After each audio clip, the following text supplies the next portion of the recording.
Welcome, Ivette. Well, welcome back to the Nurse Wellness Podcast. You were here a few months ago, and I'm so excited to have you back. Let's just reintroduce you to our listeners. So tell us a little bit about yourself, and we have a lot to talk about, so make it quick. Hi, good evening, everybody. I am super happy to be back on the Nurse Wellness Podcast with our host, yours truly, Wendy Garvin Mayo. My name is Ivette Palomeque. I am the CEO of Frontline Life Media, and I am also an ICU nurse, have been for 11 years, currently working on the front lines since day one of the pandemic. And we are here to talk about a couple things, latest happenings. Yeah. Oh, yeah. Well, Ivette is a very dynamic ICU nurse. She's just not an ICU nurse. She's the CEO. She's an author. She has so much going on, so many great things going on. But Yvette's also a travel nurse. So she has been on the front lines in various states, right? Various healthcare institutions. And I wanted to bring Ivette back to talk about a couple of things. But one of the main things is really the changes in the CDC guidelines. And Ivette, I know you have a story behind that, what I'll let you tell, but I would love to get your perspective on the new changes. So my understanding of the guidelines is for the general public, it's 5 days of quarantine. Once you test positive. For healthcare providers, it's 7 days. But what really caught me off guard was if an institution is short, they can cut your quarantine time down. Okay. So that's your understanding, right? That's what you gather. So technically, the 5-day quarantine is pretty much across the board at this point for everybody. Because actually, I can give you the background story on that for when I tested positive and how my whole journey was handled by the institution and what I did to handle it myself, okay? So basically, the CDC guidelines, as you know, recently switched over to reflect a 5-day mandatory quarantine period for individuals who test positive and are symptomatic. After the 5 days, there's this sort of a gray area where if, I'm going to say institutions, I work for a hospital and those types of institutions. So I'm going to use the healthcare sector, for example, because that's what I'm in tune with. We are mandated to test at the 5-day mark. If we are not symptomatic, we are told, even if we are positive, we can go back to work, especially if there's a shortage. I tested positive at my 5th day. I did not go back to work. I was told to test again the next morning by the manager at the facility and, by the agency. I tested positive again the next morning. I did not go back to work.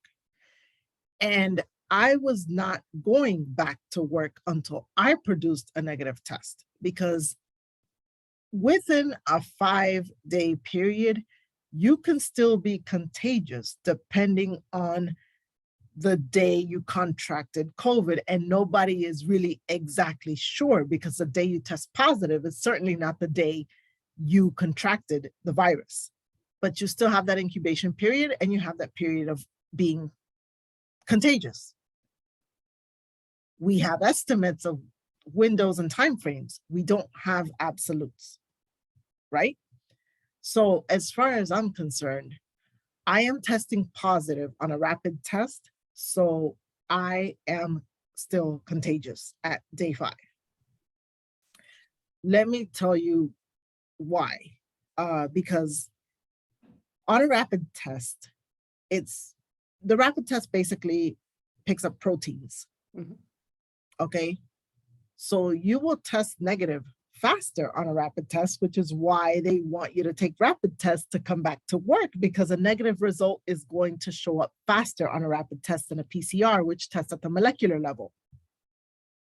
But if I am still testing positive on a rapid test, my viral load is generally very high still, which means I am still relatively contagious, even at the most minimal aspect, correct? I'm not going back to work. So that was that. It just so happened that I tested positive, and I didn't feel great. Honestly, days 4, 5, and 6 after testing positive were the worst. Those were the days I had the worst headaches, the worst amount of head cold symptoms that I had had during the entire time in quarantine.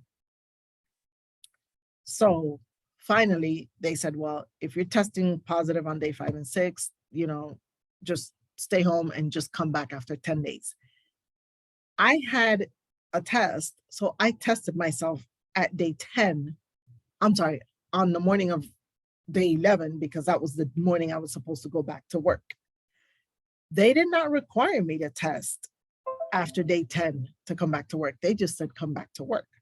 I tested myself anyway. By then I had tested negative and I felt great. And I knew then, okay, I'm out of the window to get other people sick. I am okay to go back to work. But it wasn't until then, and I was not going to go with a positive test. And that was my decision, and I was going to stand by it, regardless of what the agency said. And I knew it could cost me my contract, and I was okay with that. Wow. It becomes an ethical issue. It Right. really does. It really does, because how do the rules get bent for staffing reasons? So you want to bring back in your sick staff, even though you know they're sick, to get other staff sick and continue the cycle? No.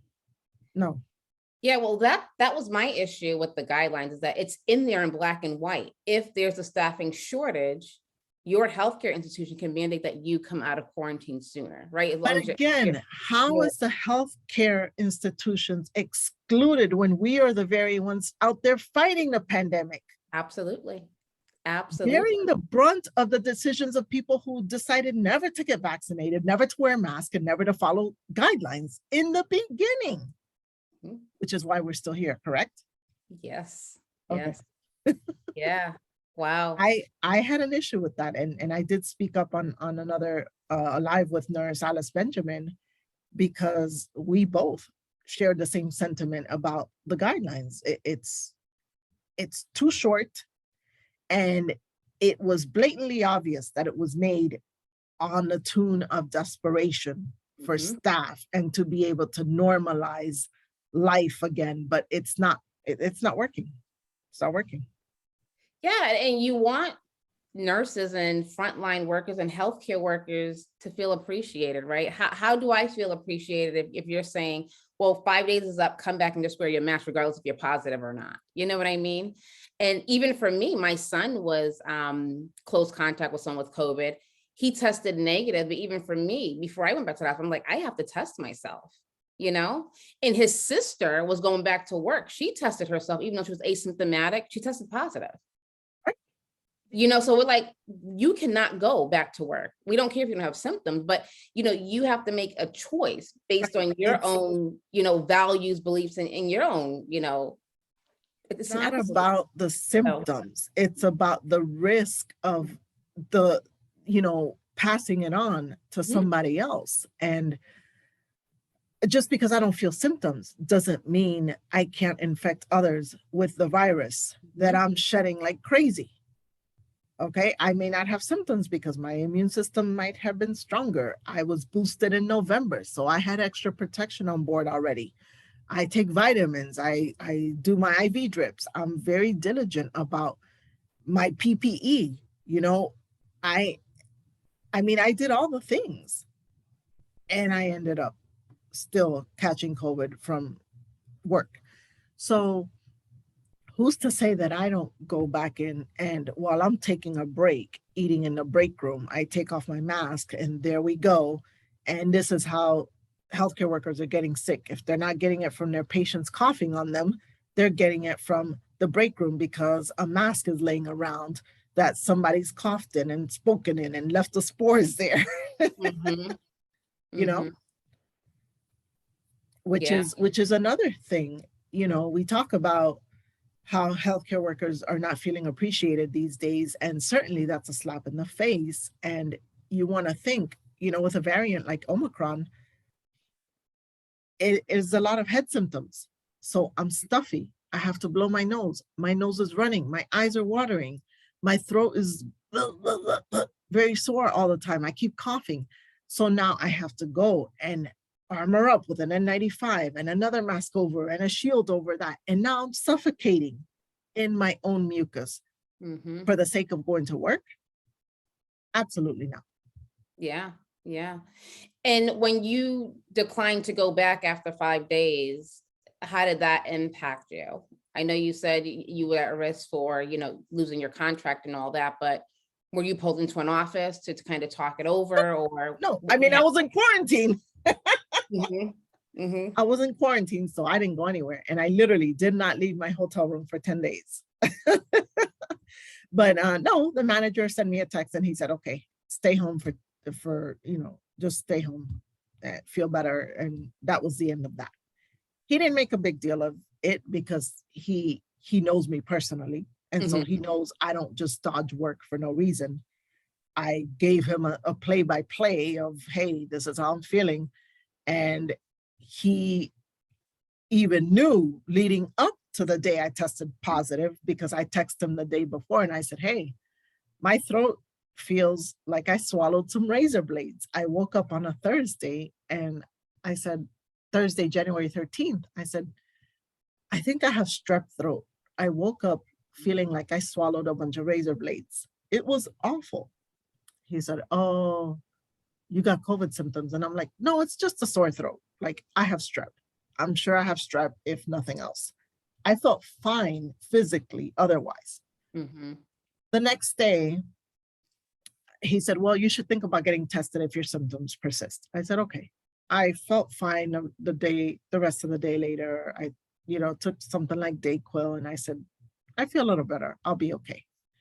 The next day I woke up, I felt okay. I didn't feel super great, but I felt okay to go on with my day. I happened to be off that day as well. And by 5 p.m., I'm sitting in my hotel room at my computer and I just, like, my head just drops and I'm like, wait a minute. Something just hit me over the head that I don't feel good. And that's when I sent him a message and I said, I think I need to test. I really don't feel good right now. And sure enough, quick as day, that line showed up positive very quickly. Wow. All of my positive tests showed up very quickly. There was no doubt. You have to wait 10 minutes or 15 minutes. No. Were you able to use your sick time on those days that you were home? So the way the agency works is that they were allotting a maximum of 5 days paid because the CDC guidelines said 5 days out. So they took that 5 days and just shortened the pay period to 5 days instead of the original 14 days that were allotted back in the early days of the pandemic. So even that has been cut. Wait a minute. So they are messing with people's livelihood. Right. I had to eat the other 5 days that I was out. I just had to eat it myself, but I didn't care at that point. Right. Well, it's good that you probably could have, but what about someone else who doesn't have that bandwidth to eat those 5 days? You know what I mean? My argument exactly, because if you are really conscientious as a healthcare provider, and mind you, Wendy, I've been very vocal from the start, and I've given the general public pretty much an inside view to what my life has been on the front lines. And I've always advocated, hey, wear your mask, wash your hands, keep your distance. I have always said that. So me being an advocate means I have to walk the walk and talk the talk as well. So I cannot sit here and justify myself going back to work with a positive test for the sake of a paycheck. Yeah. I'm thankful that, yes, I'm in a position that I was able to just eat those 5 days by myself and let it be. But again, my argument is Do people now have to choose to work sick to be able to earn their living and then perpetuate the pandemic by infecting others because they're still positive at day 5 and infectious? Or can we at least extend people that courtesy? Mhm. Mhm. My baby sister is a junior programmer for a large builder, Lennar Corporation. It's a home builder. They give her, she caught COVID. She tested positive 2 days later after I did. And they gave her a full 14 days pay, full 2 weeks pay, no questions asked. Wow. She is not a healthcare provider. I am in no way, shape, or form jealous or upset about that. I think that is the right thing to do, and kudos to Lennar Home Builders for that. I appreciate them taking care of her and taking care of their employees that way.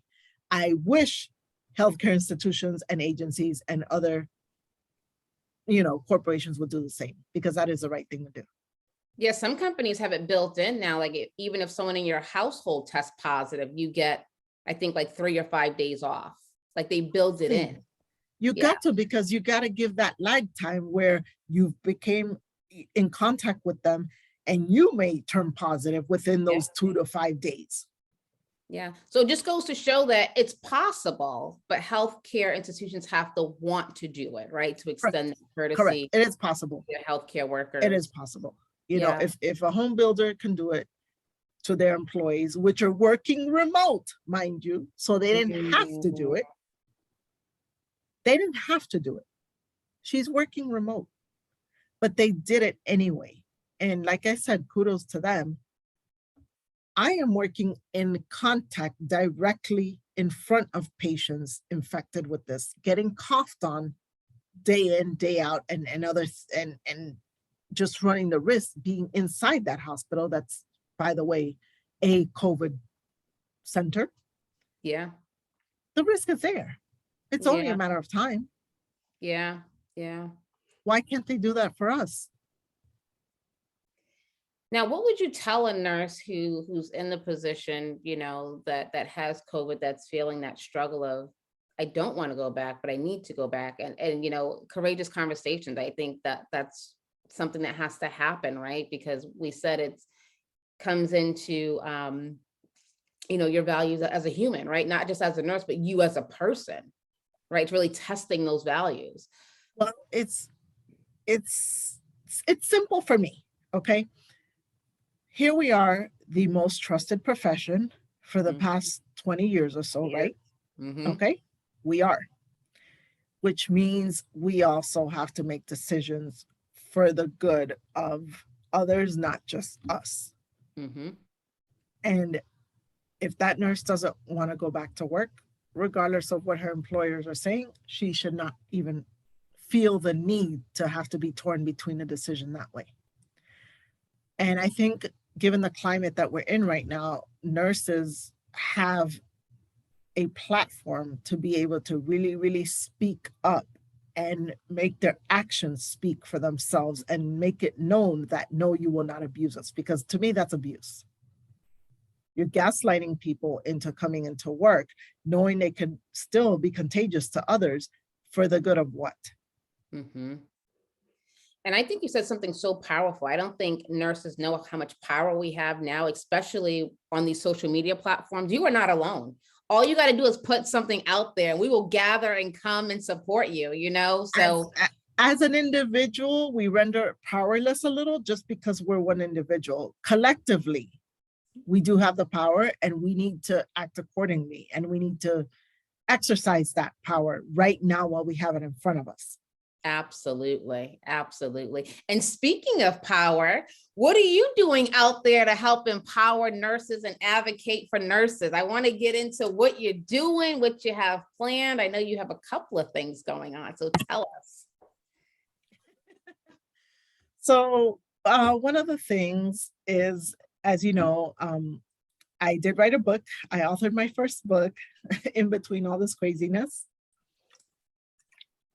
And it's called The Best Version of You, Releasing Stress and Keeping Your Cool in Healthcare.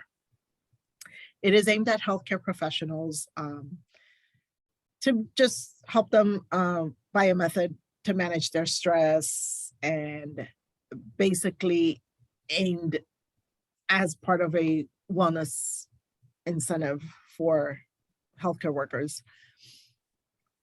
I've also participated in a documentary, which just this past weekend won several awards at the Orlando Urban Film Festival. We also won Best Documentary at the Impact Docs Awards, which I hadn't announced yet, but you're the first to hear it. And I'm working on a couple other things. You know, I'm moving towards advocacy. I'm moving towards advocacy for nurses, for healthcare providers in hospitals. That's been my main gig for the past 11 years. So that's my sector that I really, really like to target and address, because it's a sector that is the most broken. So I'm moving in that direction. Let's just say that. I love it. And I think that's why I gravitated towards you, because you are a nurse advocate. And like you said, there's power in numbers, right? I think we all, many, you know, health and wellness nurses are out there, nurse advocates are out there, but we need to come together. I think there's too many silos going on, right? where we are definitely stronger together. I do want to go back to your book though. Can you give us, I don't know, give us a tip or something from that book to keep our cool, you know, while we're on the front lines, or, you know, to reduce stress? I would love to get a little sneak peek, and I will put the link to the book in your bio. I mean, in the show notes, so people can, you know, go check it out. Awesome. Thank you so much for that. So what I notice with people is that a lot of the times, one of the struggles to managing stress is first being able to recognize what brings about the stress and how it comes. And a lot of people don't gain a good understanding of it. So I always tell people, for starters, you know, we need to be able to comprehend a little bit where our stress triggers come from, what exactly happens in our body as stress is building, because we also need to know our bodies and be able to recognize the signals that our bodies are giving off to us to let us know, hey, wait, you're stressed. So that's where I start generally. Yeah, no, that's true. And that's something I talk about too. And as nurses, we know, but we don't think about it. It's so hard, you know, to look at. Mind you, I started therapy again, and I started counseling sessions. And so this is one of the things that we go over. We talk about being in tune with yourself and kind of doing the inner work. This is some inner work that we have to do to be able to start listening to our bodies, because our bodies are giving us answers. We just don't listen, because we don't care to listen. Second, we don't know how to listen because we don't know how to recognize the signs. So that's where it starts. You have to do some of the inner work first. Yeah. And I'm big on getting quiet, and your body will give you the answers, your gut, but we don't take the time to just slow down, stop. It has to be intentional, Wendy. Yeah. It has to be. And that's why, you know, when we talk about going back to the nurses that feel powerless and feel bullied to come back to work after 5 days, and they're either still positive or symptomatic or not feeling well, or just want to take the 10 days to be safe, should be able to do that. Because why? That quiet time that you need, that healing time that you need, once you go back to work, you get none of that. You get stressors. I mean, I'm listening to alarms and different devices going off. I can tell you 100 alarms. I can tell you exactly what it is. That's how in tune I am with my job and what I'm doing. I need to get that in tune away from there with my own body and what it's trying to tell me. what alarms is it setting off? You understand? And those are triggers, even though they may be even but subconscious triggers, right? Even though you're conscious of the noise, but subconsciously it could be doing something to you, right? But then if you don't shut down to download that to really figure out what that is, it Because just you can't hear yourself think. Yeah. Quiet is probably the ultimate de-stressor. Quiet. Yes. I'm serious. I'm very mindful, Wendy. I'm very mindful of what I watch on TV, the music that I listen to, even lyrics, because there's certain things that at this point in my life, I cannot even afford to download. It goes that deep. Wow. Yeah. Wow. And I think you brought up a good point that therapy, there's nothing wrong with therapy right now, you know, mental health liberating myself with therapy. Yeah. Well, there's a lot of stigma attached to therapy. You know, we just released a podcast about mental health in the workplace. And I think it's so important that we normalize, especially in the profession of nursing, because we're going through so much, but really normalizing, having that conversation, really holding healthcare leaders accountable in some respect to assess that's part of the assessment, not just performance, but how are people doing mentally? Not only, you know, one of my talking points of advocacy coming up, the access to mental health services that are not there. If you think about it, therapist's office are 9 to 5 hours. What nurse has a 9 to 5 job if she's not in a clinic? So I can't go to therapy before work because your office isn't open. I can't go to therapy after work. If I have a weekend off, you can't serve me on the weekends because you don't work weekends. So here's already the small window of opportunity to be able to get in on a weekday when a therapist is already overbooked. That was the problem I had with therapy last year when I started. I couldn't get on her calendar because she only had Tuesdays and Thursdays available. My work schedule wasn't aligned that way. I had a manager who was nice enough to rearrange it, but then her windows of time where it just ended up being a mess. It was something that I couldn't continue because of the logistics of just getting on the calendar. It was stressful. Yeah. And then trying to cultivate the relationship, right? If that relationship doesn't work, then you have to go back into that whole cycle, trying to find someone else. And yeah.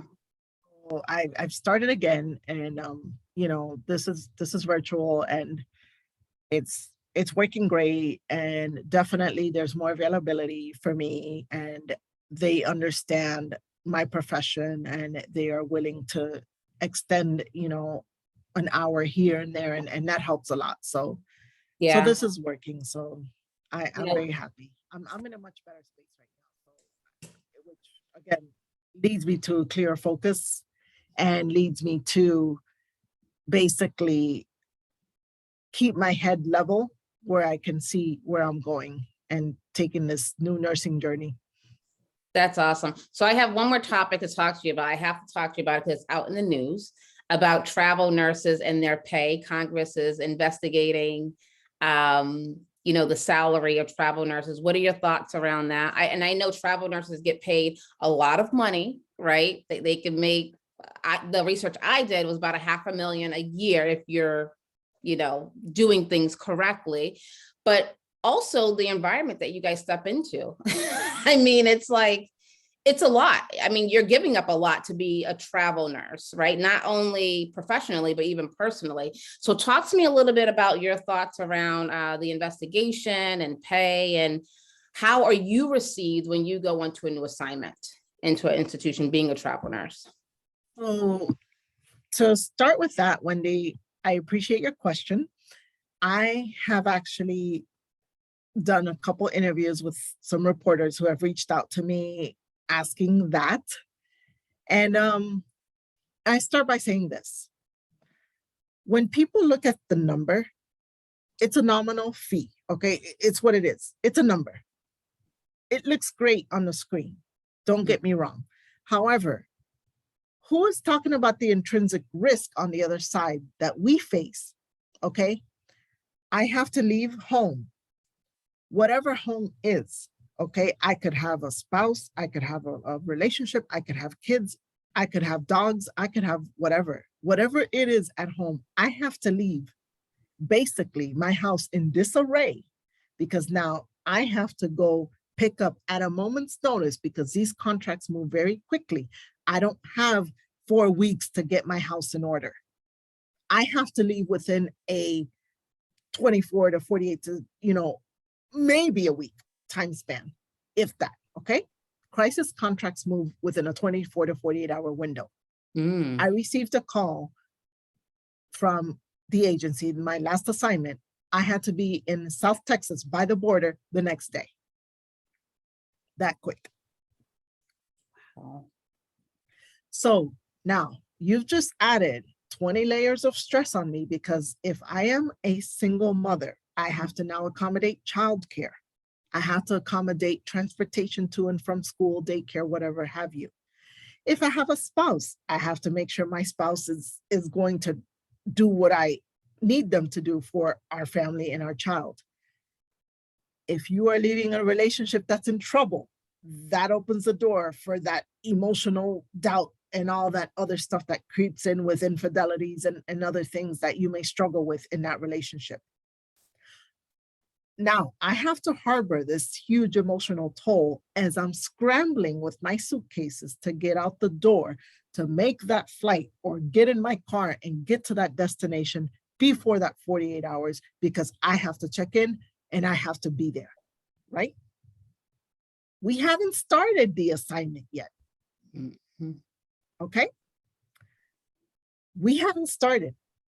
Now I get to a place, depending on the conditions.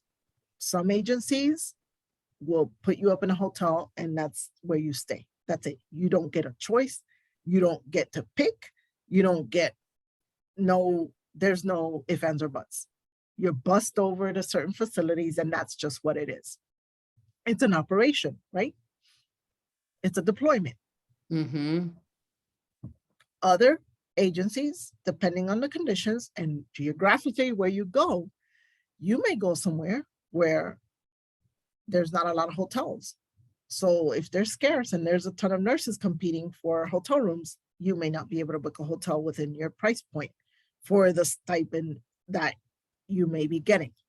You have to book a house or find yourself an apartment or rent a room. That's a source of stress. You don't know where you are in this city. Okay. I was deployed to South Texas. In 15 minutes, I can be in Mexico by car. Okay. Now I have to worry about the element of the trafficking. What if, that whole danger thing, right? That you hear about on the news. I'm not from there. I don't live there. I don't know how to navigate. What if I get lost somewhere and I end up in Mexico? Like so many things. And I'm a woman. I'm single. I'm by myself. So here's more stressors, right? We still haven't started the assignment. Next day, I step into the hospital. They're short on PPE. Your unit's full of new grads. All your experienced nurses left. You have patients lined up along the hallways and everything else. Admin's in disarray because half the admin staff is gone. It goes on and on. You don't have supplies. You're piecing and parting. Just 2 weeks ago, our pharmacy ran out of cough syrup. And that same patient that kept coughing and coughing and coughing, which is probably where I got COVID from, there's no cough syrup. I can't even give her something to relieve her cough because we're on back order for cough syrup. So that's what people are not talking about. Those are the stressors that are not being aired. All people see is the number. And mind you, we do have nurses that are out there just flashing their purchases. That's their prerogative. I don't agree with that. I don't do that because I haven't made large purchases of handbags and cars. So, it's not a thing for me. I've invested in trying to make a business for myself, to pick myself back up from divorce, where I was on the edge of bankruptcy right before COVID. So that's not a thing for me. But, again, let's talk about the risks and everything that goes in. Do you know how many kids of nurses have gone to therapy? My own niece has had issues where she's attempted suicide. And she's only 12. Oof. So, let's talk about those risks before we talk about what nurses are worth and what they're not worth. Yeah, I think you bring up absolutely great points, because people don't know, right? They just see the number. And one thing I always say in regard to travel nurses and salary is that it doesn't matter how much money you make, nurses are going through the same thing. The stress, the burnout, the PTSD. I don't care if you're making $100,000, $500,000 a year, the problems are still there. And no amount of money in this world, right, can fix that. It's bigger than the paycheck. Every day I lose a piece of my soul that I may or may not be able to get back, depending on how fast I get to therapy, depending on if I pay for it, if it's accessible to me, if my schedule will allow it, okay? And if I'm even up for it at this point, right? Wow. What is my soul worth? Wow. I'm just gonna leave it right there. Yes, that's a mic drop. I think that's a great Mic way. drop. Mic drop. There's nothing else to say, but thank you for sharing this time and space and your experience and your stories with us. Very powerful, and I know it will help someone. I have chills going through my body just from the various things that you said. I usually do a rapid fire, but I think we're going to drop it right there. I think this is a nice way to put a pin in it, and we will have you back again. I can't wait to see you back. I'll be a different person by then, I'm sure. Yes, awesome. Thank you so much, Ivette. Thank you. Have a